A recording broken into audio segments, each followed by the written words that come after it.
Ang kwento na ating matutunghayan ay patungkol sa matandang bida at basta panuurin mo na lang ng buo dahil napakaganda ng kwento nating ito at natitiyak ko na hindi kayo bibigwin ito dahil marami ng chapters ito at kung napanood mo na ng buo ang kwento ay huwag mong kalimutang mag-like at mag-subscribe at i-click ang notification bell para ikaw ang unang makapanood pag may bago tayong upload. Simulan na natin. 15 taon na ang nakakalipas. Ang mga taong may sombrero na mayroong yinyang na simbolo at may hawak na espada ay kilala sila bilang mga tinatawag na ascetics o ang mga taong umiiwas sa kahit anumang pagpapasarap kagaya ng alak, babae, sugal, karne at marami pang iba at namumuhay lamang ng payak dahil sinusunod nila ang kanilang relihiyon. Ang mga taong ito ay isinusumpa ang ating bida dahil sa masamang tao siya at dahil siya ang pinuno ng evil sect. Nagwala siya dahil sa naiingayan na siyang marinig ang mga ito subalit nagresulta ito sa malawakang orthodox o unorthodox na digmaan o kung ano pa man ang tawag nila dito. Ang Wudang sect ay base sa kasaysayan ng Taoism at ang mga taong ito ay ang mga tinatawag rin na asetiko. At ang tanging layunin lamang ng ating bida sa una pa lang ay ang Wudang mismo. Ang ginawa niya ay sinunog niya ang 3 palasyo ng Wudang at nilipol niya ang sect master kasama na ang lahat ng elder nila. Nagpakita naman siya ng awa kaya naman pinapatay niya lang ang mga nang insulto sa kanya subalit ang mga hindi niya pinatay ay binunot nila ang kanilang espada. At pagtapos nun ay isinumpa na naman nila siya dahil sa pagiging masama, taksil, at bastos. At pagtapos nun ay nagkaroon sila ng pansamantalang kapayapaan subalit ang Wudang ay isinasaalang-alang na banal na lupain sa loob ng libu-libong taon at nawala ang kanilang kapangyarihan at naging pinakamahina sa lahat ng 9 na pangunahing sekta ngunit hindi naman ito mahalaga sa kanya at ayon pa sa kanya nasabi nga sa kasabihan na kung ano ang kanilang itinanim ay yun din ang kanilang aanihin. Hindi naman siya nakisama sa mga ito dahil daw ang mga taong nasa paligid niya ay mga hipokrito at puro lamang tahol at walang kagat at nagagalit naman siya kapag naiisip niya ang patungkol doon. Habang lumilipas ang oras ay ang kanyang pag-iisip ay mas nagiging malinaw kaya naman kapag kababalikan niya ang kanyang mga alaala ay malinaw ang detalye nito sa kanyang isipan.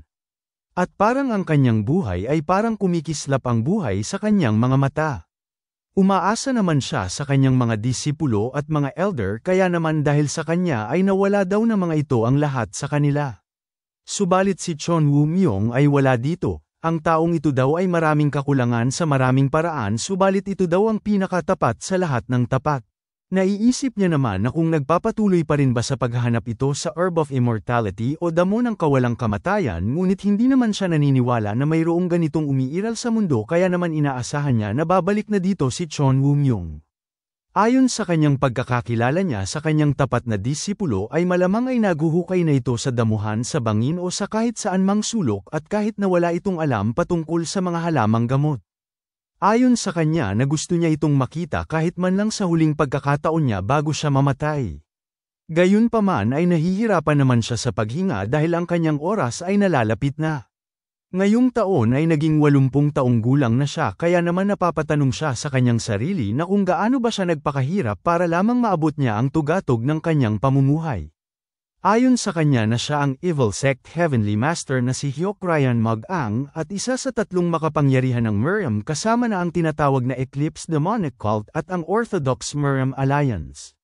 Ang Miriam ay ang karaniwang ginagamit sa Waksha na naglalarawan sa martial world. Ang mga miyembro ng SA clan ang kinokonsiderang mga masasamang tao at ito ang ugali ng ating bida na si Hyok Ryan Mag-ang.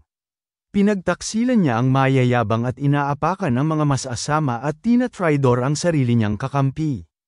Ito ay ang paulit-ulit na karahasan at nagpapatuloy na pagtataksil at sa huli ay naging isa siyang pinuno ng evil sect.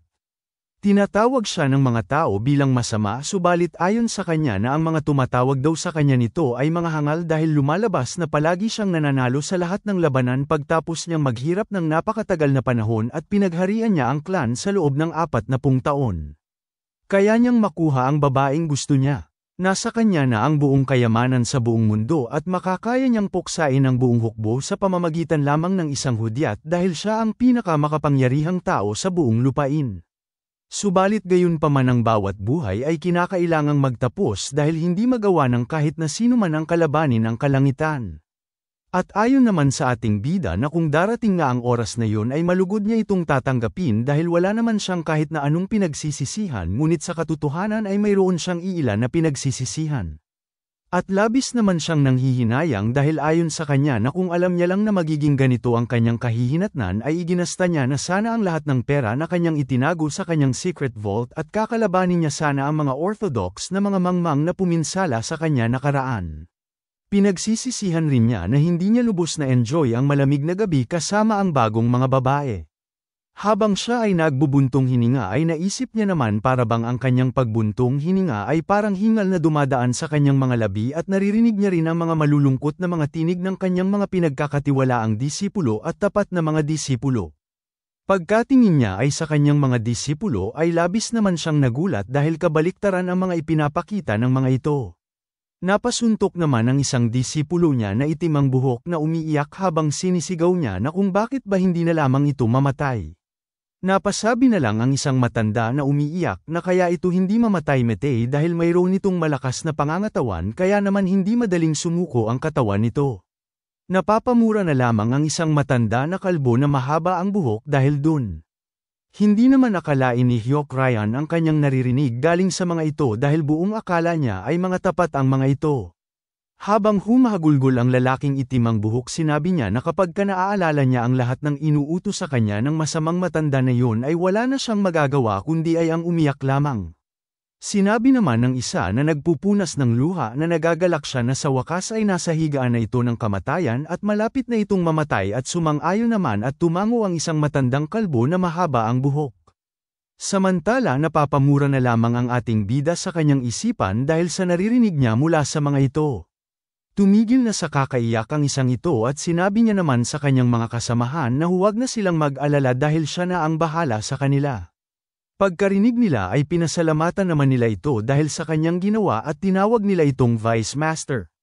Sa isip-isip naman ni Hyuk Ryan na ang taong ito ay ang tangi niya lamang na disipulo at magiging 60 taon na ngayong taon. Hindi naman lubos maisip ng ating bida na nagawa niyang turuan ito ng lahat ng kanyang nalalaman kaya naman parang nagsisisi siya dahil dun. Masayang-masaya naman ang Vice Master na ito ngunit natatakot siya na baka mahanap ni Chon Woo-myung ang Herb of Immortality at babalik dito ngunit natitiyak niya naman na walang ganun sa mundong ito dahil pinagdadasal niya ito araw-araw na walang ganito sa buong mundo. Napasabi na lang ang kalbo na mahaba ang buhok na matanda na tama ang kanyang sinabi na walang ganito sa buong mundo. Dagdag pa ng kalbong mahaba ang buhok na matanda na wala pa siyang nakikitang masamang tao na nabubuhay na hindi man lang naghihirap sa pagiging isang matanda at kapag ka naiisip niya ang bagay na yun ay nanlalamig ang kanyang katawan. Masayang-masaya naman ang mga ito dahil kapag ka sila-sila na lang ang natitira ay magiging masaya sila. Pagkakita ng ating bida ay nagalit naman siya ng husto at ayon sa kanya na mas mabuti na daw na sakali na lang siya hanggang siya ay mamatay kumpara sa makikita niya ang mga ito na nagsasaya sa kanyang paghihirap. Napaiyak naman si Hyuk Ryan dahil hindi niya lubos maisip na tatalikuran siya ng mga ito at isumpa dahil sa kanyang kasamaan at napagtanto niya naman na ganito na sila noong simula pa lamang. May bigla naman siyang napansin sa kanyang gilid kaya naman tinignan niya ito at nakita niya ang isang nilalang na tinatawag ito ang kanyang pangalan na Hyuk Ryan Mag-ang at dahil doon ay labis naman siyang nagulat. Ayon sa kanya na ang underworld daw ay nagpadala na ng unang tawag dahil ayon sa kanyang narinig na kapag ka dumating na ang ikatlong pagtawag ay ang kanyang koneksyon sa mundong ito ay mawawala na ng tuluyan. Napagdesisyonan niya naman na hahayaan niya na ang kanyang galit at ipikit niya na lamang ang kanyang mga mata. Subalit sa sandaling ipinikit niya na ang kanyang mga mata ay may bigla namang sumisigaw na umiiyak na tumatakbo at tinawag ang kanyang master at nang makita yun ng mga ito ay labis naman silang nagulat dahil ang taong ito ay ang pinakatapat sa ating bida na si Chon Woo-myung na binyansagang Iron Sword Squad leader. Sa isip-isip naman ng ating bida pagkakita niya kay Chon Woo-myung ay tama ang ginawa nito na sumuko sa paghahanap ng halamang gamot ng kawalang kamatayan para lamang makita siya bago siya mamatay. Nagagalak naman ang ating bida dahil nakita niya ang pinakatapat niyang tauhan at ayon sa kanya na ayos na sa kanya ang makita ang mukha ng taong tapat sa kanya. Kaagad namang ipinakita ni Chon Woo-myung ang isang halamang gamot ng kawalang kamatayan at sinabi niya na sa wakas ay natagpuan niya rin ito. Pagkarinig nilang lahat at pagkakita nila ng halamang gamot na hawak-hawak ni Chon Woo-myung ay hindi naman sila makapaniwala. Habang umiiyak si Chon Woo-myung ay iminungkahi niya naman sa kanyang master na tulungan niya ang kanyang sarili upang makain ang halamang gamot na ito. Hanggang ngayon ay gulat na gulat pa rin si Hyuk Ryan dahil hindi siya makapaniwala na may ganito pala talaga sa mundong ito kaya naman napatanong siya sa kanyang sarili na kung talagang habang mabubuhay siya ng habang buhay. Dahil sa walang ginagawa ang kanyang master kaya naman bigla niyang ipinakain ang halamang gamot sa kanya at pinipilit niya itong ipakain sa kanyang master. Wala namang magawa ang ating bida kundi ay ang ibuka ang kanyang bibig at ayon sa kanya na tanga daw ito dahil hindi man lang nito hinugasan ang mga dumi kaya naman nagdadalawang isip siyang lunukin ito. Tinawag naman ulit ng taga-sundo ang ating bida sa kanyang pangalan kaya naman labis siyang nagulat dahil ikalawa na siyang tawagin ito kaya naantala ang kanyang paglunok sa halamang gamot ng kawalang kamatayan at iminungkahi niya naman na pigilan nila ang bunganga ng Grim Reaper sa pagsasalita dahil isang tawag na lang ay mawawala na siya sa mundong ito. Nagtataka naman si Chon Woo-myung na kung bakit niya hindi ninunguya ang halamang gamot at iminungkahi niya naman na kailangan niya itong nguyain. Bigla namang hinugot ni Chon Woo-myung ang halamang gamot sa bunganga nito at napapaubo na lamang ito dahil sa pagkakahugot nito sa kanyang bunganga. Sinabi naman agad ni Chon Woo-myung na siya na mismo ang magpapakain dito at nagtataka naman ang ating bida na kung ano ba ang balak na gawin nito. Pinilit namang ibuka ni Chon Woo-myung ang bibig ng kanyang master at agad niyang piniga ang halamang gamot sa bibig nito at may tumulo namang katas at nandiri naman ang ating bida dahil daw ay hindi pa nagawang maghugas ng kamay ni Chon Woo-myung. Naghiyawan naman ang mga matatanda dahil hindi nila gustong malunok ng kanilang master ang katas ng halamang gamot at nagmamadali silang kunin ang halamang gamot. Pilit naman nilang pinigilan si Chon Woo-myung at sinasakal pa nila ito at hinahawakan ng balbas at buhok nito at kinakagat pa ng isa ang kanyang siko. Samantala ay binubuka pa rin ng ating bida ang kanyang bunganga at nang makita niyang pinipigilan ng mga ito si Chon Woo-myung ay inutusan niya naman ang kanyang mga tauhan sa kanyang isipan na bitawan nila si Chon Woo-myung at napatanong na kung masama bang mabuhay siya ng matagal pa. Tinawag na ng Grim Reaper ang pangalan ng ating bida at ito na ang ikatlong pagtawag sa kanyang pangalan kaya naman napasabi siya sa kanyang isipan na teka muna dahil hindi niya pa nagagawang malunok at makain ang halamang gamot. Pilit niya namang mas ibinuka ang kanyang bunganga at nang walang ano-ano'y bigla niya naman itong kinain at sinipsip niya ito dahil hindi niya pa gustong mamatay. Subalit huli na ang lahat at unti-unti nang humihiwalay ang kanyang kaluluwa sa kanyang katawan at nang nasa labas na ang kanyang kaluluwa ay nanghihinayang naman siya dahil sa malapit niya na sanang makamtan ang habang buhay na walang kamatayan. Napangiti naman ng Grim Reaper dahil nagawa ng humiwalay ng kaluluwa ni Hyuk Ryan sa katawan nito. Malungkot naman ang ating bida dahil nanghihinayang siya sa kanyang pera at ang kanyang mahal na si Hwayang at ang kanyang mga babae. Maya-maya pa ay bigla na lang siyang nagulat dahil umiilaw ang kanyang katawan at parang hinihigop siya nito pabalik sa kanyang katawan. Nang makita yun ng Grim Reaper ay labis naman siyang nagalit at habang hinihigop pabalik ang kaluluwa ng ating bida patungo sa kanyang katawan ay napapatanong na lang siya sa kanyang isipan na kung ito ba ang epekto ng halamang gamot ng kawalang kamatayan. Bigla naman siyang pinigilan ng Grim Reaper na bumalik sa kanyang katawan at sinabunutan siya nito sa kanyang buhok kaya naman nakaramdam ng sakit ang ating bida dahil sa ginagawa ng Grim Reaper sa kanya. Subalit dahil sa kagustuhang mabuhay ng ating bida ay pinilit niyang makawala sa pagkakahawak ng Grim Reaper sa kanya. At nang makawala nga siya ay masayang-masaya naman siya habang siya ay kumakanta habang ang Grim Reaper naman ay galit na galit dahil sa hindi niya nagawang mapigilang bumalik ang kaluluwa ng ating bida sa katawan nito. Inasar niya naman ang Grim Reaper at sinabihan niya ito na kung bakit ba hindi pa ito bumabalik at kinumpirma niya na di ba ay gusto niyang makuha ang kanyang kaluluwa kahit paano pa man ang mangyari kaya naman sinabihan niya ito na subukan niya lamang dahil hindi niya na ito makukuha dahil gawa ito ng Herb of Immortality o halamang gamot ng walang kamatayan. Kahit na ang Emperor na si Qin Shi ay hindi nagawa na matalo ang kamatayan subalit siya ay nagawa niya. Ang Emperor na si Qin Shi ay isang Chinese Emperor ng renown at siya kauna-unahang Emperor na pinamunuan ang United China. Kinindata naman siya ng Grim Reaper at napangiti ito at nang makita niya ang reaksyon ng Grim Reaper ay nagtataka naman siya kung bakit ba nagagawa pa nito ngumiti. Habang papabalik na ang kanyang kaluluwa sa kanyang sariling katawan ay sinabi niya naman sa Grim Reaper na tignan na lang nila kung sino talaga ang panalo sa kanila dahil pagdating sa matyaga ay walang tao sa buong Merm ang pinaka-the best kumpara sa kanya at napagdesisyonan niya naman na hindi na siya gagalaw dahil maya-maya lang ay didilat na ang kanyang mga mata at napangiti na lamang siya at minura niya ang Grim Reaper sa kanyang isipan at nagpakilala siya na siya ang Evil Sect's Heavenly Master na si Hyuk Ryan Mag-ang na nagrebelde laban sa kalangitan. Habang idinidilat niya ang kanyang mata ay nakakarinig naman siya ng mga matatandang tao na nag-uusap kaya naman ayon sa kanya na ang Grim Reaper ay umalis na. Habang unti-unti na nga siyang dumidilat ay nakita niya ang pamilyar na simbolo sa sombrero at agad niyang napagtanto na ang simbolo na ito ay nagmula sa wudang. Dahil sa labis niyang gulat ay bigla niyang iminulat ang kanyang mata dahil hindi niya inaasahan na makikita niya ang simbolo ng wudang sa kanyang harapan. At dito nagising siya sa ibang katawan at pinapalibutan siya ng mga matatanda.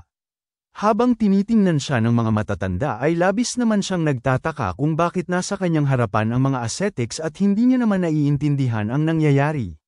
Dahil sa nagising na ito ay masayang-masaya naman ang mga matatanda at sinabi naman ng matandang humahaplos sa kanyang balbas na maraming kuto na napakaswerte talaga niyang nilalang at sinabi rin ng isang matanda na nasa kanyang tabi na hindi pa tapos ang lahat para sa kanya dahil binabantayan siya ng kalangitan.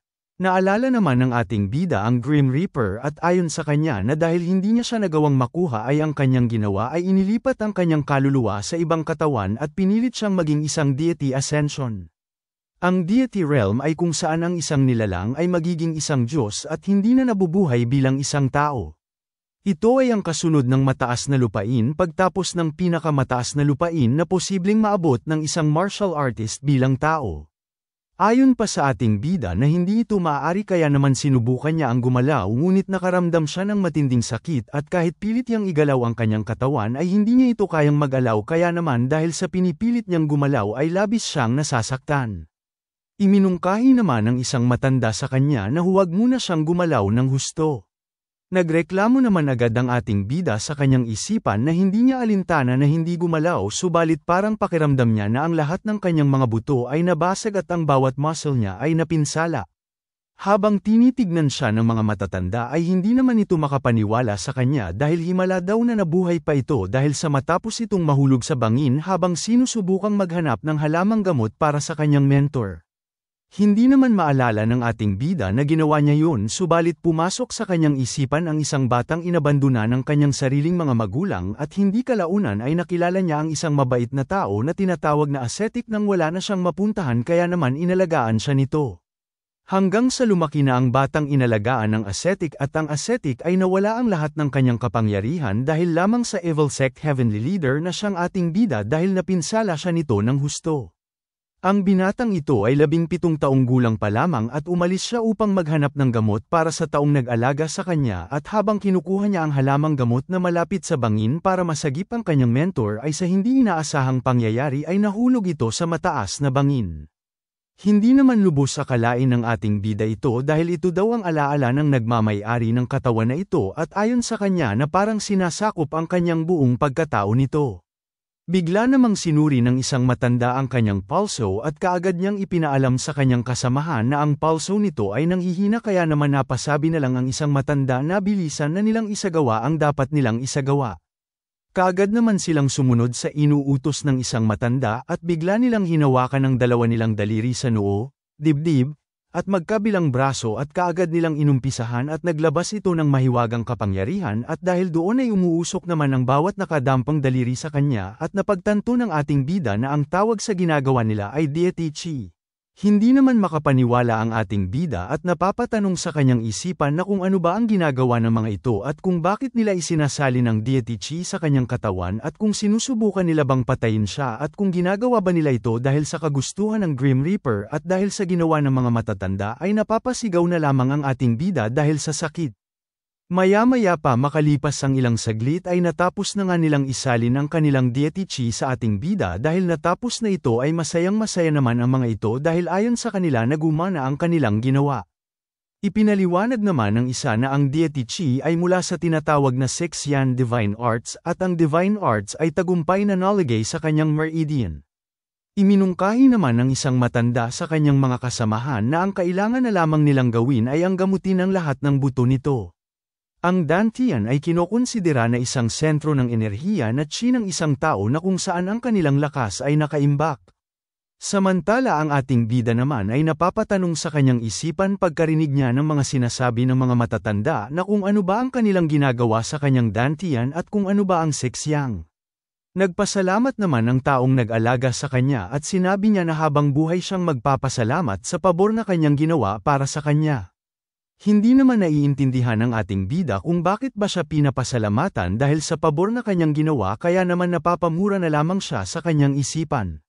Lubha naman siyang nagtitiis sa sakit dahil ayon sa kanya na 4 na oras na daw siyang tumitiis sa ganitong sakit habang ang mga matatandang ito ay isinasali nila ang kanilang walang kwentang deity chi sa kanyang katawan.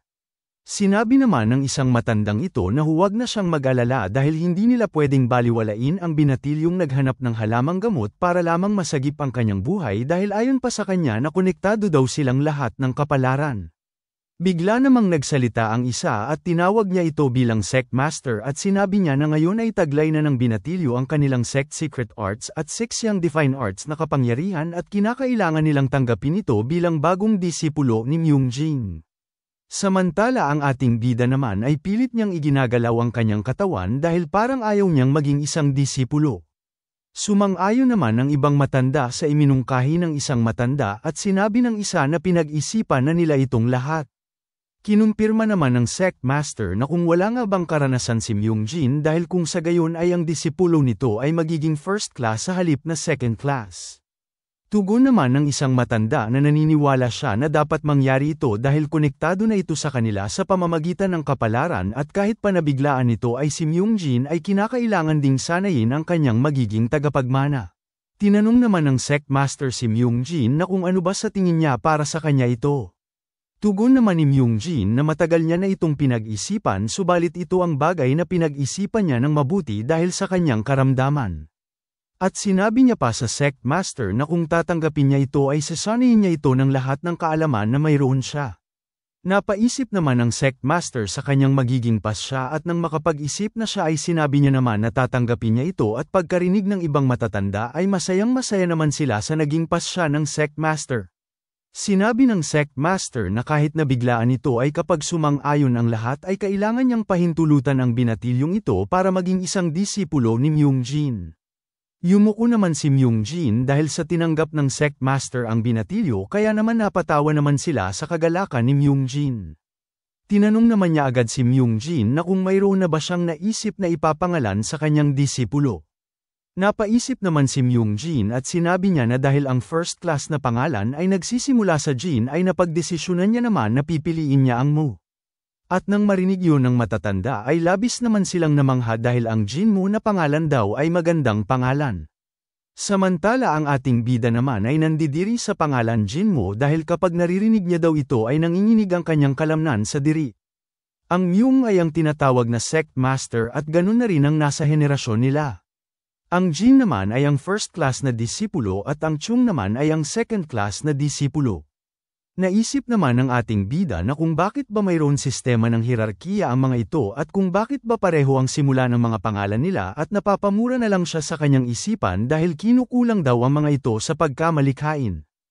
Inanyayahan naman sila agad ng sect master na gamutin na nila si Jinmo sabay abot niya ng kanyang kamay sa kanyang kasamahan at naghawak kamay na ang mga ito kaya naman labis namang nagulat ang ating bida dahil hindi niya alam kung ano na naman ang gagawin sa kanya ng mga mangmang na mga matatandang ito. Dinasala naman ng mga matatanda ang ating bida at ang kanilang dasal ay pakawalan ang katawan ng binatilyong ito mula sa kasamaan at isang Godspeed recovery at dahil sa masama ang ating bida ay labis naman siyang nagpupumiglas at nasasaktan dahil sa inaalay na dasal ng mga matatanda sa kanya. Taimtim na nananalangin ang bawat isa sa kanila at sinabi ng isang matanda na mawala na ang demonyo sa kanyang katawan at mga karamdaman na dala ng demonyo at panalangin naman ni Myung-jin na mabilis na paggaling para sa katawan ng binatilyong ito. Habang ang ating bida naman ay napapaiyak na sa sakit na kanyang nararamdaman at nagmamakaawa siyang tigilan na nila ito at ayon pa sa kanya na kung mayroong sakit ang tao ay bigyan na lang nila ito ng gamot at acupuncture hindi yung magdadasal pa sila ng kung ano. Ikwento naman dito na si Hyuk Ryan Mag-ang ay inubos ang mga taga-Central Plain sa pamamagitan ng kanyang puwersa at lakas at pinamunuan niya ang lupain kasama ang cult leader ng Eclipse Demonic Cult at ng Orthodox Murem Alliance leader at binansagan silang the ultimate ruler of Murem. At ngayon ay isa na lamang siyang walang kwenta para sa kanya dahil naging si Jinmo siya ang first-class disciple ng Wudang. At ang Wudang ay isang pangkat na wala ng kwenta sa ngayon dahil ito na ang pinakamahinang grupo sa buong Murem. Napapatanong na lang sa kanyang isipan ng ating bida kung ano ba ang ginawa sa kanya ng Grim Reaper. Ang tangi niya lamang na ginawa ay ang ipikit ang kanyang mga mata at pagkamulat niya ay nasa katawan na siya ng isang binatilyong mamamatay na at ang lahat ng kanyang alaala ay nasa kanya na. Bigla naman siyang nagalit dahil hindi lamang yun dahil ang enerhiya ng Six Young Divine Arts Deity ay sapilitang ipinasok sa kanyang dantian kaya naman nawawala ang lahat ng uri ng kanyang enerhiya kaya naman hindi niya na magagawang magamit ang kanyang dating martial arts na pinagmamalaki na tinatawag na Shadow Dragon Core Energy. Tinawag naman siya ng kanyang master na si Myung-jin at biglang napalitan ang kanyang galit ng masayang mukha at bigla siyang lumingon at sumagot na kung ano ba yun at hindi niya naman mapigilan ang ganitong reaksyon dahil kapag tinawag na nito ang kanyang pangalan ay kumikilos siya na parang mabait siya kaya naman hindi niya lubos maisip na kung bakit ba ganito ang kilos ng katawan na ito. Kagaya lamang ng tinatawag na Monkey King's Golden Headband dahil ang alaala ng katawan na ito ay sa pilitan siyang ipinapakilos ng ganito. Katulad ng kay Sun Wukong na pinasuot siya ng headband para lamang makontrol ang ugali niyang rebelde. Habang tinitingnan ng ating bida si Myung-jin ay naaalala niya naman na parang kahapon lamang na sa panahon na sinunog niya ang 3 sa 5 lugar ng Wudang ay isa si Myung-jin na pinrotektahan ang Violet Cloud Palace hanggang sa huli sa pamamagitan ng paglaban sa kanya bilang si Hyuk Ryan Mag-ang. Kaya siya nakaligtas sa kadahilanang hindi siya pumayag na sumuko kaya naman isa yung pagkakamali para sa kanya dahil ayon sa kanya na sana ay pinatay niya na lang si Myung-jin at sana ay sinunog niya na lang lahat ng kanilang templo hanggang sa maabo. Maya-maya pa ay inaya na siya ng kanyang master na magtanghalian na sila kaya naman kaagad namang tumugon si Jinmo na ihahanda niya na ang kanilang tanghalian. Napapamura na lamang si Jinmo dahil sumasagot lamang siya nang hindi pinag-iisipan ito at mayroon pang mga ngiti sa kanyang labi. Ang nasa loob ng katawan ni Jinmo ay isa sa tagapamahala ng Murem na binyansagang The Evil Sect Heavenly Master na si Hyuk Ryan Mag-ang at ngayon ay tagahiwa na lamang ng gulay at gumagawa ng sabaw at naghahanda na lamang ng pagkain ng kanyang guro. Nagalit naman siya ng husto at agad niyang itinapon ang mangkok na kanyang sinalina ng sabaw at napapatanong na lamang na kung kailan pa ba siya makakaalis sa lugar na ito.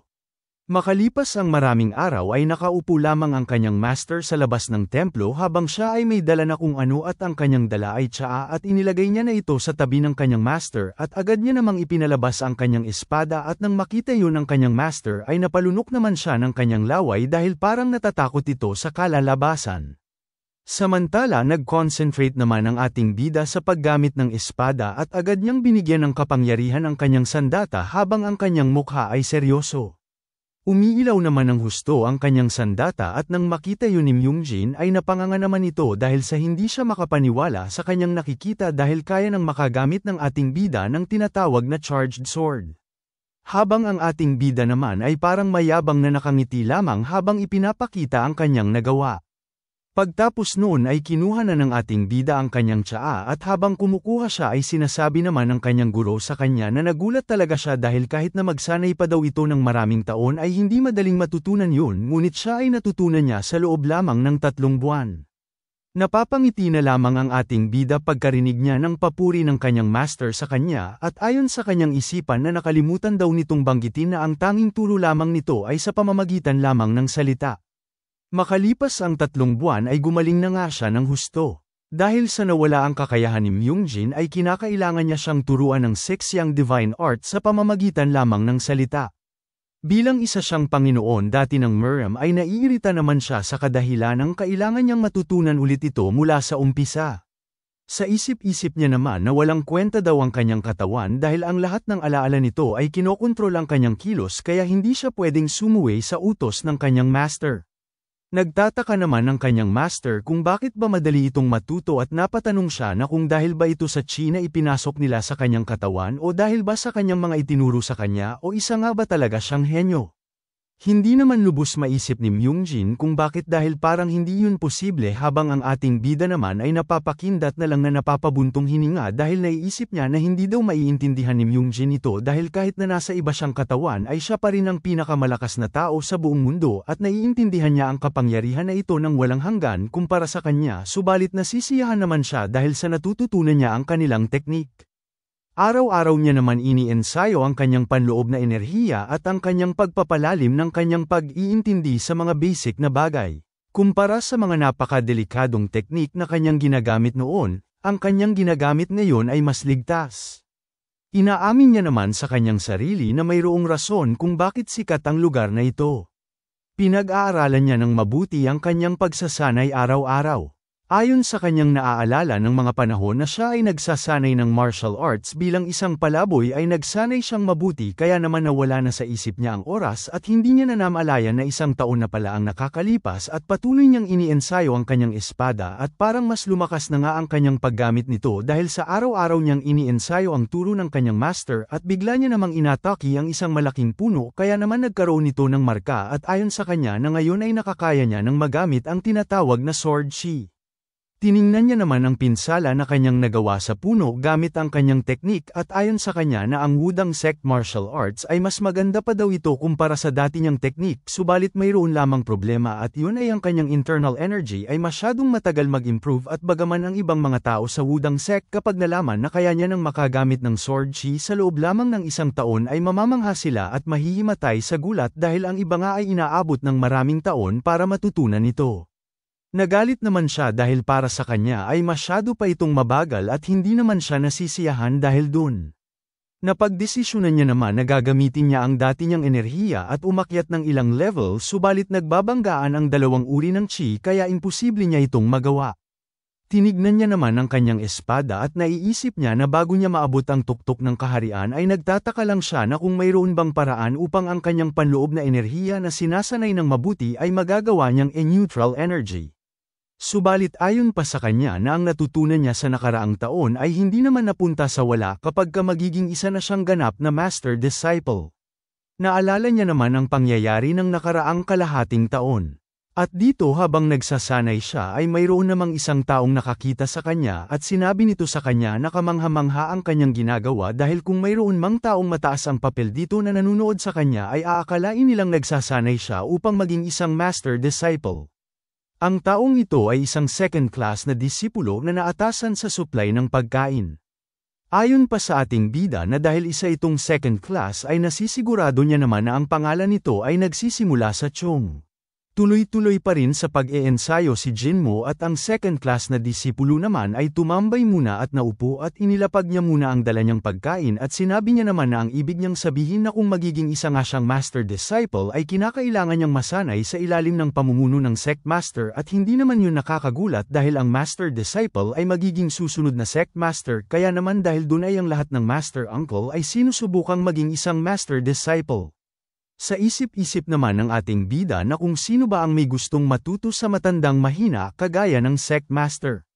Ayon pa sa kanya na karaniwan daw ay ang second class na disipulong ito ay pagtapos niyang nilapag ang supply ng pagkain ay umaalis na ito agad subalit ngayon ay hindi ito tumitigil sa kakasalita kaya naman napapatanong na lang ito sa kanyang isipan na kung bored ba ang taong ito.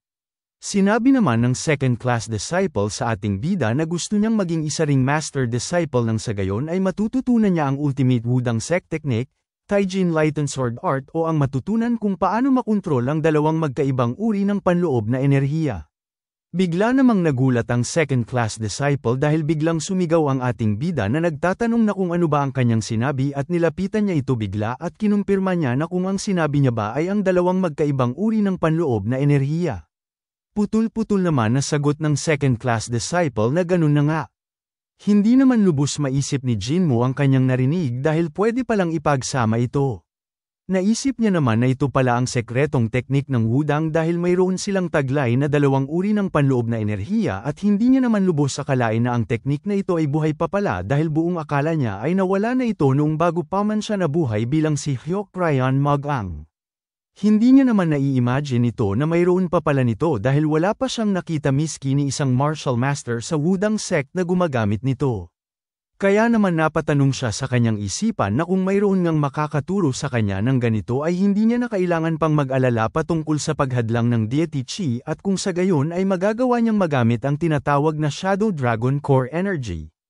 Masayang-masaya niya namang tinanong ang second class na disipulo na kung sigurado ba siya sa kanyang sinasabi at kung magagawa niya bang matutunan ang dalawang uri ng panloob na enerhiya kapag naging isa siyang master disciple. Tugon naman ng second-class disciple na oo at ang lahat ng nandito ay alam yan. Tumawa naman ang ating bida habang iniisip ng second-class disciple na ang lahat ay alam ang patungkol doon maliban lamang kay Jinmo kaya naman kailangan niyang magtanong-tanong sa susunod. Sinabi naman ito kagad sa ating bida na hindi niya alam kung ano ang kanyang iniisip subalit napaka-imposible nito dahil ang bawat first-class disciple ay gusto maging isang master disciple ngunit siya ay isang disipulo na nasa ilalim ng meditation temple kaya sinabihan niya pa ang ating bida na imposible niya daw itong makamtan. Seryoso naman ang mukha ng ating bida at minura niya ang second-class na disipulo sa kanyang utak dahil hindi daw nito alam kung gaano siya kamakapangyarihan at napagtanto niya naman na mayroong kompetisyon sa pag-abot ng master disciple. Masayang-masaya naman siya dahil ayon sa kanya na dahil alam niya na ang patungkol sa kanyang nais na maabot at kailangan niya lamang na makuha ito. At dahil noong sinaunang panahon pa lamang ay ang pinakamalakas ay ang Miriam kaya naman napagdesisyonan niya na bubugbugin niya ang lahat ng hahadlang sa kanyang daan dahil siya ang dapat na maging master disciple. Habang siya ay naglalakad ay napasabi na lang siya na nakakita na siya ng paraan upang gamitin ang kanyang lumang teknik subalit mayroon pa siyang isang problema na natitira bago siya makaalis sa lugar na ito at ang problema na iyon ay ang maibalik ulit ang masiglang pangangatawan ng kanyang master Myungjin. At dito may dala siyang isang buong manok at pagkalapag niya sa mesa ay nagpasalamat naman si Myungjin sa kanya dahil sa ginagawa niya ito araw-araw. Sinabi naman ng ating bida na huwag na siyang mag-alala dahil kailangan niya ng pagkain upang gumaling. Habang tinitingnan niya ang kanyang master ay naiisip niya na himala daw na nakikita niyang buhay pa ito at ang katawan daw ni Jinmo ay nag-aalala daw sa kanya araw-araw at kapag susubukan niyang umalis dito ay pilit siyang ibinabalik sa lugar na ito. At para makaalis siya sa lugar na ito ay kailangan niyang paggalingan ng kanyang master at may isang paraan lamang upang masigurado iyon at iyon ay ang karne, dahil ang may sakit na tao ay kailangan ng karne. Sinabihan niya ang kanyang master na i-enjoy niya ang kanyang pagkain at sarap naman si Myungjin sa pagkain. Nagalit naman si Jinmo sa mga wudang sect dahil kahit na sinusunod nila ang tuntunin ay hindi niya naman lubos maisip na ang ipapakain lamang nila sa mga taong may sakit dito ay damo. Nagpasalamat naman siya dahil nakumbinse niya rin itong kumain ng karne. Nagpasalamat din siya dahil daw sa karne ay naging mas maayos ang kanyang kondisyon kaya naman nagagawa niya na itong iwanang mag-isa at napasabi na lang siya na ang karne ay pinaka-the best na pagkain talaga sa pagpapabalik ng lakas ng isang tao. Nang makalabas na siya ay nagsanay naman siya kaagad at habang siya ay nagsasanay ay iniisip niya naman na hindi niya maaaring sabihin sa kanyang master ang patungkol sa kanyang plano at kung magtatanong siya ng kung ano patungkol sa pagiging isang master disciple ay mahahantong lamang siya sa pagsasabi ng lahat ng kanyang plano dahil ang kanyang katawan ay hindi nagsisinungaling. Iwinasiwas niya naman ang kanyang espada upang mahulog ang mga dahon at ayon sa kanya na pagtapos niyang mapagaling ang kanyang master ay magiging isa siyang master disciple at pag-aaralan niya kung paano makontrol ang dalawang magkaibang enerhiya. At habang siya ay naghahanda ng pag-atake dahil nagsasanay siya ay napapatawa na lamang siya habang mayroon naman kung sino ang nagsalita mula sa kanyang likuran at nang walang ano-ano bigla niya na lamang inatake ang taong nagsalita kanina sa kanyang likuran nang hindi niya namamalayan dahil abala siya sa pag-iisip ng kanyang pinaplano at napapaiyak na lamang ang matabang tao na ito dahil muntik na siyang matamaan ng pag-atake ng ating bida. Labis namang nagulat si Jinmo dahil hindi niya inaasahan na mayroong tao sa kanyang likuran at umatake lamang bigla ang kanyang katawan nang hindi niya namamalayan. Habang takot na takot ang matabang taong ito ay kinumpirma niya naman sa ating bida na kung siya nga ba si Master Uncle Jinmo. Hindi naman kilala ng ating bida kung sino ang taong ito dahil hindi niya pa ito nakikita noong una siyang nabuhay sa katawan na ito at kaagad niya namang sinuri ang taong nasa kanyang harapan at nakita niya na mayroon itong malalaking braso, tiyan, at binti na parang baboy. Masayang nagpakilala naman ang matabang ito na siya si Chung Wo, isang second-class disciple mula sa Culmination Hall. Sinabi niya naman na nagdala siya ng supply ng pagkain at ang nakikita naman ni Jinmo sa kanyang unahan ay parang isang baboy at napapabulong ito na parang isa itong baboy kaya naman nagtataka si Chungwoo na kung mayroon ba itong sinasabi sa kanya at sagot naman ng ating bida na wala naman at napapatanong na lang si Jinmo sa kanyang isipan na kung bakit ba siya nandito. Habang nakangiti si Chungwoo sa kanya ay hindi naman siya makapaniwala dahil sa laki nito at napasabi siya sa kanyang isipan na nasisigurado niya na binabaliwala nito ang kanyang pagsasanay dahil hindi daw ito tataba ng ganito sa pagkain lamang ng damo. Naalala niya naman ang isang mangmang at nagtataka lang siya na kung saan na nga ba ito at napapatanong sa kanyang isipan na kung bakit ba ang matabang ito ang nandito sa halip na siya at ayon sa kanya na hindi na ito mahalaga at iminungkahi niya naman kay Chungwoo na iwanan niya lamang ang kanyang dalang pagkain at umalis na siya at sinang-ayunan naman yun ni Chungwoo. Agad naman siyang bumalik sa pagsasanay ngunit pagkakita ni Chungwoo ng galaw nito ay napahanga naman siya at napasigaw ng wow. Napagdesisyonan ng ating bida na hindi niya papansinin ito at mag-focus lamang sa kanyang pagsasanay subalit sa bawat galaw niya ay sumisigaw naman si Chungwoo hanggang sa napuno na ang kanyang tainga sa kakasigaw nito at pinapalakpakan pa siya ni Chungwoo. Nilapitan niya naman ito at tinanong niya ito na dahil isa siyang disipulo ng Culmination Hall ay wala ba siyang sariling pagsasanay. Napapakamot na lamang ng ulo si Chungwoo at tugon niya sa katanungan ng ating bida na ngayong araw ay wala siyang pagsasanay. Sinabi naman ni Jinmo sa kanya na wala siyang pakialam kung wala siyang pagsasanay ngayong araw dahil kung tapos niya namang i-deliver ang pagkain dito ay umalis na siya. Tugon naman ni Chungwoo na wala namang na siyang gagawin pa kahit na bumalik pa siya at tinanong niya naman ng ating bida na kung pwede ba siyang manatili dito at magsanay. Napaisip naman si Jinmo sa itinanong sa kanya ni Chungwoo kaya naman nagtataka lang siya kung bakit ba gusto nitong magsanay dahil ang karamihan ay nagpapahangin kasama ang kaibigan kapag day off nila. Tinanong naman siya ni Jinmo na kung hindi ba siya hinahanap ng mga taong nasa Culmination Hall. Tumugon naman si Chungwoo na hindi at tinanong naman siya ulit ng ating bida na kung wala bang gustong makipag-usap sa kanya. Tugon naman ito na ang lahat ng tao ay abala. Mayroon namang napagtanto si Jinmo kaya naman kinumpirma niya na kapag ba siya ay lumalapit sa iba ay umaalis sila kagad. Nagtataka naman si Chungwoo kaya naman tinanong niya ang ating bida na kung paano niya nalaman. Dinagdagan pa ng ating bida ang kanyang katanungan na kung wala bang nais siyang makasparring o kung makausap man lang.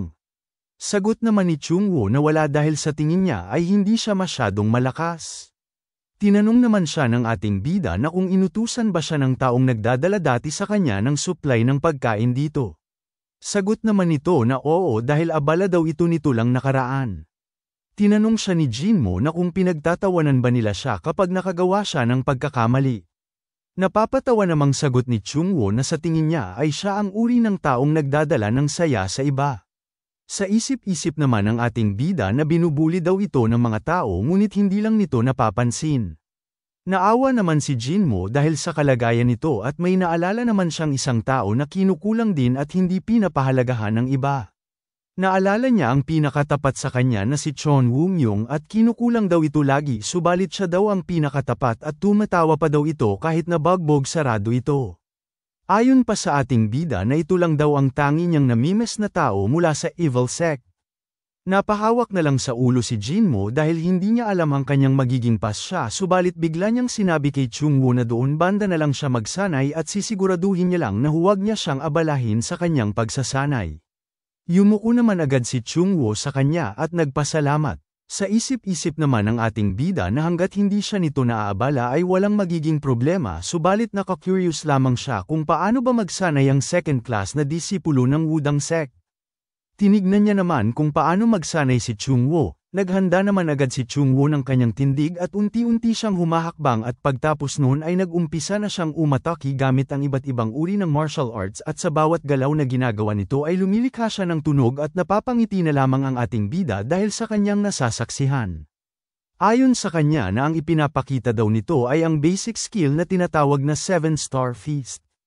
Hindi niya naman akalain ito dahil sa buong akala niya ay tamad itong magsanay subalit parang nagsasanay naman ito ng husto dahil sa galaw nito. Ngunit mayroon lamang siyang napagtanto dahil hindi daw nito isinasaalang-alang ang uri ng kanyang katawan.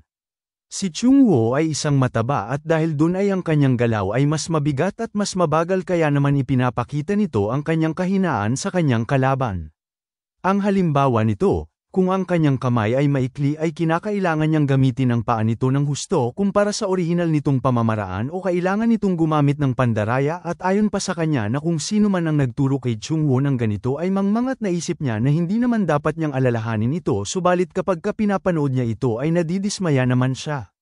Bigla niya namang nilapitan si Chungwoo at pinukpok sa ulo ng hawakan ng espada at tinanong niya ito na kung bakit niya ba ginagawa sa ganitong paraan at nasaktan naman si Chungwoo dahil sa pagpukpok sa kanya ng ating bida at nagtataka lang siya kung bakit yun ang katanungan niya. Agad siyang pinagsabihan ng ating bida na siya ay isang mataba at kailangan niyang palitan ang kanyang galaw upang hindi madaling mabasa ang kanyang galaw ng kanyang kalaban. Hindi naman naiintindihan ni Chungwoo ang bawat sinabi nito sa kanya kaya naman napahawak siya sa kanyang ulo at napasabi na lang siya na parang mababaliw siya dahil isa daw mangmang ito. Bigla niyang hinawakan si Chungwoo sa tainga nito at iminungkahi niya na sundan niya siya habang umaangal naman si Chungwoo dahil nasasaktan siya kaya naman nagreklamo siya na masakit ang kanyang ginagawa sa kanya at pinatigil naman siya ng ating bida sa kakareklamo. Pinatayo niya naman ito sa dulo ng simbolong yin-yang at iminungkahi niya na subukan niya muli ang 7-star feast at sa isip-isip niya naman na tuturuan niya ito ng bagong bagay at papaalisin pagtapos. Sumang-ayon naman si Chungwoo sa kanyang sinabi at agad niyang inumpisahan ang kanyang teknik at habang naglalakad siya ay bigla niyang sinigaw na papasugod na siya at habang papalapit siya sa ating bida ay seryoso naman ang mukha ng ating bida at bigla namang nagsagawa ng isang pag-atake si Chungwoo at nang umatake na siya ay bigla naman siyang nakatikim ng suntok sa malapit sa ulo at dahil sa lakas ng suntok ng ating bida ay hamangin naman ng napakalakas dahil sa impact kaya napanganga si Chungwoo dahil sa lakas ng hangin na nalikha ng pagsuntok niya.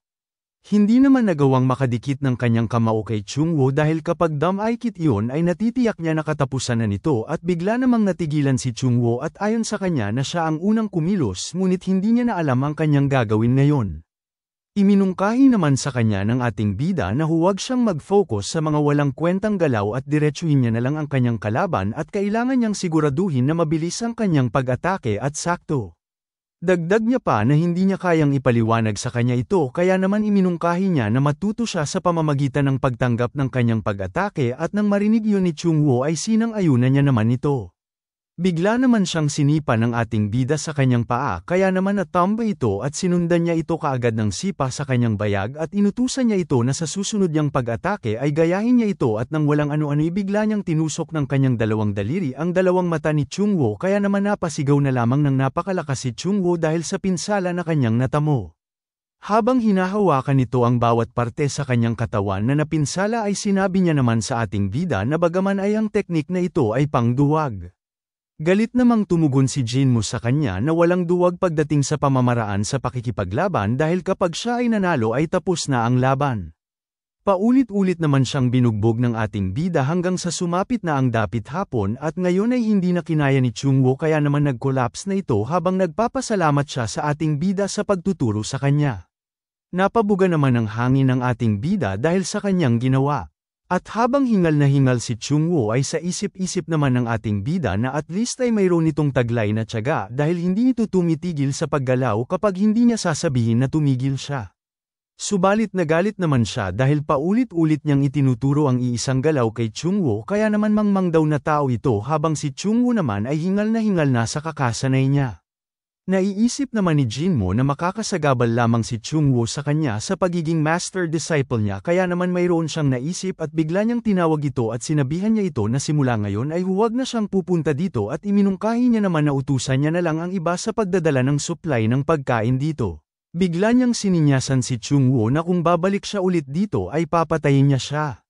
Nang makita yun ni Chungwoo ay bigla siyang nagulat kaya naman bigla siyang nagpaalam na babalik na siya at tinawag niyang master uncle si Jinmo.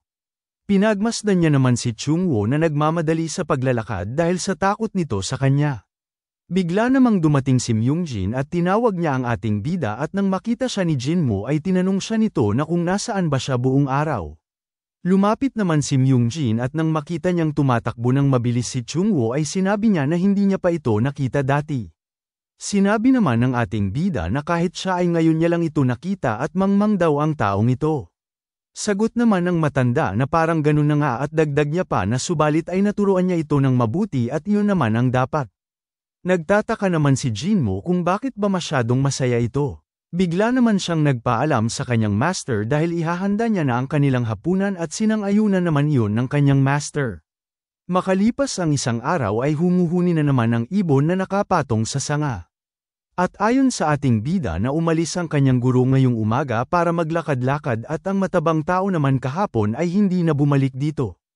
At masayang-masaya naman siya dahil doon at habang binubunot niya ang kanyang sandata ay sinasabi niya naman na nakakaginhawa ito dahil makakapagsanay na siya ng mapayapa. Hindi niya pa nabubunot ang kanyang sandata ay dumating naman si Chungwo na mayroong kasamang lalaki at sinigawan naman siya ng kasamang lalaki ni Chungwo at tinawag siya nitong Mangmang. Nakita naman ni Jinmo ang lalaking mataba kahapon na parang malungkot ito at nang makita niya ang lalaking kasama ng mataba ay kilala niya naman ito at ito ay first class na disipulo ng Culmination Hall na si Jinheo. Napalunok naman ng laway ang ating bida dahil ayon sa kanyang nalalaman na mas senior pa ito kay Jinmo at isa itong Wudang Sect Grade 7. Nagtataka naman siya na kung bakit niya ba siya hinahanap. Napagdesisyon na naman ni Jinmo na magbigay galang dahil senior niya si Jinheo. At bigla niyang tinanong si Jinheo na kung ano ba ang kanyang ipinunta dito at tinawag niya itong nakakatandang kapatid. Pagtapos niyang masabi yun ay sa isip-isip niya naman na ayos lang sa kanya na magsalita ng magalang sa kanyang master na si Myungjin subalit ang magsalita ng magalang sa iba ay nasasaktan ng lubos ang kanyang damdamin. Bigla naman siyang sinigawan ni Jinheo na tinatanong siya nito na kung ano ba ang kanyang ginagawa sabay turo niya sa ating bida at dahil dun ay labis namang nagulat ang ating bida. Nagtataka naman si Jinmo at tinanong niya ito na kung ano ba ang ibig niyang sabihin. Itinuro naman ni Jinheo ang mataba sabay sabi niya ng katagang 7-star feast. Ipinaliwanag niya naman na tinuruan niya daw ito ng panduwag na pandaraya at isang kasamahan niya ang napinsala habang sila ay nagsasanay at ang kanyang naging kalaban ay parang hindi na makakagawa ng lahi dahil sa sinipa nito ang bayag nito habang si Chungwoo naman ay nanginginig dahil sa takot. Tuloy-tuloy pa ring pinagsabihan ni Jinheo ang ating bida ngunit hindi naman ito nakikinig bagkus ay pinagmasdan niya si Chungwoo at ayon sa kanyang isipan na proud ito kay Chungwoo dahil nanalo ito sa paglalaban. Tinanong siya ni Jinheo na kung sino ba siya upang magturo ng duwag na pandaraya sa banal na lupain ng Taoism at sinabihan niya pa ang ating bida na isa itong Mangmang. Tinak pa naman ni Jinmo ang kanyang tainga sabay sabi niya kay Jinheo na masyado siyang maingay. Hindi naman makapaniwala si Jinheo sa kanyang narinig at bigla siyang itinaboy ng ating bida sabay sabi niya na kung nanalo si Chungwoo ay iyon lamang ang nararapat at inutusan niya ito na umalis na lang siya kung magsasalita lamang siya ng walang kwentang bagay. Dagdag niya pa habang kinakamot ang kanyang tainga na wala naman siyang nakikitang problema hanggat hindi nabasag ang bayag ng isang disipulo.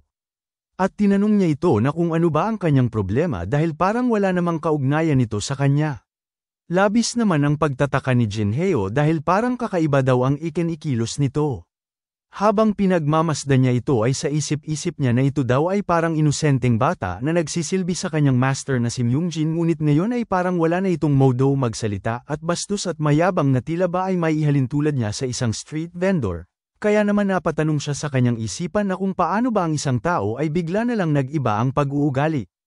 Ayon pa sa kanya na natitiyak niya na nagtataglay na ito ng level ng panloob na enerhiya mula sa 6 Yang Divine Arts at natutunan nito ang martial arts sa pamamagitan ng salita na pagtuturo sa kanya ng kanyang master sa estado niyang iyan.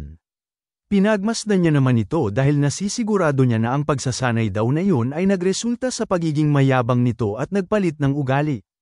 Bigla niya namang ipinalabas ang kanyang espada sabay sabi niya na hindi na maaaring magpatuloy pa ito dahil kahit na hindi siya disipulo na mula sa Grace Palace na naatasan sa pagdisiplina ay tuturuan niya daw ito ng leksyon bilang kanyang nakakatandang kapatid sabay tutok niya ng kanyang espada sa mukha ng ating bida habang ang ating bida naman ay hindi man lang umalis kahit ni 1 sentimetro sa kanyang kinatatayuan at nakangiti pa ito sa kanya.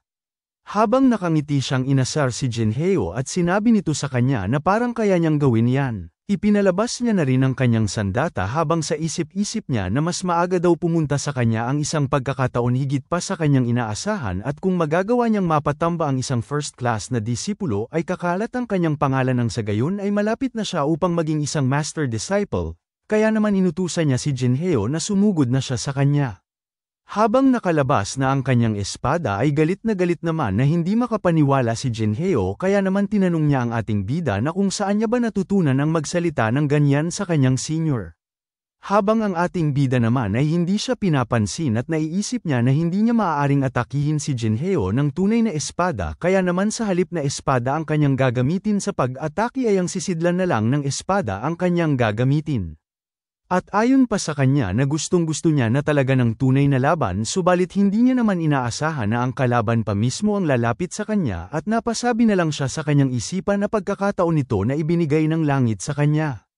Umuusok naman sa galit si Jinhyo sabay turo niya sa ating bida at sinabi niya na makakatanggap siya ng parusa dahil dito at tinanong niya ito na kung ano ba ang kanyang ginagawa at tinawag niya itong mayabang na mangmang. Mayabang naman na hinampas-hampas ng ating bida ang sisidlan ng espada sa kanyang kamay at iminungkahi niya kay Jinhyo na sumugod na siya dahil naiinip na siya dahil malapit na magtakip silim. Agad niya namang ibinaba ang sisidlan ng espada sabay sabi niya na kung hindi siya susugod ay siya na mismo ang susugod sa kanya. At nang walang ano-ano'y bigla niyang sinugod si Jinhyo at pagkasugod niya ay laking gulat naman ni Jinhyo at dahil sa angking bilis ng ating bida ay muntik niya nang hindi masalag ang pag-atake ni nito sa kanya. Dahil sa pag-atake ni Jinmo sa kanya ay napinsala naman ang kanyang pulso at ayon sa kanya na ang intensyon daw ni Jinmo sa pag-atake nito ay parang gusto nitong damanak ang dugo dito at napagtanto niya na ang ginamit na teknik ni Jinmo ay ang tinatawag na Divine Gate 13 Swords. Habang hirap na hirap siya sa pagsasalag ay nakangiti lamang ang ating bida sa kanya at sa isip-isip ni Jinhyo na sa halip daw na gumawa ito ng maraming galaw ay ang ginawa nitong galaw ay napakasakto at napakabilis. Bigla niyang iwinasiwas ang kanyang espada at napagdesisyonan niya na gagamitin niya ang kaparehong teknik na ginamit nito upang talunin ito at kung ipapakita niya ang malaking puwang sa pagitan ng kanilang puwersang dalawa ay mayroon itong kalalagyan. Subalit hindi niya naman ito gustong mapinsala ng husto kaya naman ang tangi niya lamang na gagawin ay ang punteryahin ang pulso nito gamit ang likod ng kanyang espada. Nang papaatake na siya ay bigla naman siyang nagulat dahil pupunteryahin ni Jinmo ang kanyang bayag kaya naman nag-iba ang kanyang plano at kaagad niyang sinalag ang pag-atake nito sa kanyang bayag at agad niyang inilihis ang pag-atake ni Jinmo sa kanya at napasabi na lang siya sa kanyang isipan na napakadelikado ng pag-atake na yun kung hindi niya nagawang masalag. Nakangiti lamang ang ating bida at agad naman itong umatake patungo sa mukha ni Jinhyo kaya naman hindi magagawa ni Jinhyo ang kanyang pinaplano at bigla niya naman ulit itong sinalag at hindi siya makapaniwala na ngayon ay ang pupunteryahin naman ni Jinmo sa kanya ay ang kanyang mata. Ayon kay Jinhyo na ang Divine Gate 13 Swords daw ay ang pag-atake na binubuo ng 13 Sword Movement at naglalayon itong disarmahan ng sandata ang kalaban o gagawing imposibleng mapunterya ang pulso ng kalaban at isa itong prinsipyo na kumakatawan sa Wudang sect na hindi gustong patayin ang kanilang kalaban. Labis namang naguguluhan si Jinhyo dahil sa ipinapakitang teknik ng ating bida sa kanya habang pinapaulanan siya ng pag-atake nito ay sa isip-isip niya naman na kung bakit ba pinupunterya nito ang kanyang bayag at mata dahil para itong teknik na nanggaling sa evil sect na panduwag na pandaraya. At dito niya napagtanto na parang nilalabanan niya ang isang miyembro ng isang evil sect at bigla niyang linakasan ang kanyang pag-atake dahil sa kanyang galit at bahagyang napa-atras naman ang ating bida dahil dun at dahil napa-atras ang ating bida at nawala sa balanse ay ginamit ni Jinhyo ang pagkakataong ito upang talunin sa iisang pag-atake lamang ang ating bida. Subalit agad namang nakabalik sa pwesto si Jinmo kaya naman umatake siya patungo kay Jinhyo at pagka-atake niya ay natamaan nito sa kanyang pulso at naging dahilan nito upang mabitawan nito ang kanyang espada at tumilapon nito sa malayo kaya naman napapangiti na lamang ang ating bida habang si Jinhyo naman ay hindi makapaniwala na napinsala ang kanyang pulso at nabitawan ang kanyang espada at dito niya napagtanto na natalo siya. At habang tinitingnan niya ang kanyang kamay ay hindi naman siya makapaniwala dahil hindi pa daw ito nangyari sa buong buhay niya at ayon pa sa kanya nakakaiba lang ito dahil hindi siya nakaramdam ng galit kahit na natalo siya bagaman ay pinupunterya daw nito ang kanyang mata at bayag ay tagumpay naman daw ito sa pagpalit ng galaw. Hindi niya naman lubos maisip na naging isang first-class na disipulo daw ito sa loob lamang ng hindi aabot sa isang taon kaya naman parang tinatahak daw nito ang landas ng master uncle na si Myungjin dahil namumukod-tangi daw ito na ascetic sa kasagsagan ng araw ng kanyang pagiging isang first-class na disipulo. Napabuntong hininga na lamang siya at napapangiti dahil ayon sa kanya na sa totoo lang ay wala na siyang magagawa kundi ay ang puriin daw ito. Nagdesisyon naman siyang puriin si Jinmo kaya naman nakangiti ito sa ating bida at magsasalita pa sana siya ngunit papalapit na ang kamao ng ating bida sa kanya na wala man lang kareaksyon sa kanyang mukha at nang walang ano-ano'y bigla siyang sinuntok ni Jinmo sa mukha ng napakalakas kaya naman natambay ito na mayroong sumisirit na dugo sa kanyang ilong at bibig habang sa isip-isip niya na hindi siya makapaniwala kung bakit nangyayari ito. Hinawakan naman siya ng ating bida sa damit nito habang sinasabi ni Jinhyo sa kanya na teka muna at habang pinagmamasdan niyang nakangiti ang ating bida sa kanya ay hindi siya makapaniwala kung bakit niya ito ginagawa kahit natapos naman na ang kanilang paglalaban sa puntong nabitawan niya na kanina ang kanyang sandata. Pinaulanan naman ni Jinmo ng suntok ang mukha ni Jinhyo at habang paulit-ulit niya itong sinusuntok ay naiisip niya naman na ang pagsuntok daw ay mabisang paraan upang tapusin ang laban at ito ang gustong-gusto niya.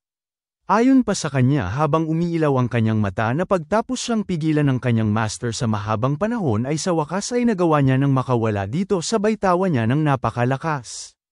Hindi naman makapaniwala si Chungwoo sa kanyang nasasaksihan sa kanyang harapan dahil natalo daw ng master uncle na si Jinmo ang master uncle na si Jinhyo at nang tinignan niya ang mukha ni Jinhyo ay bagbog sarado ito at magang-maga ang itsura dahil sa paulit-ulit na suntok na ginawa ni Jinmo.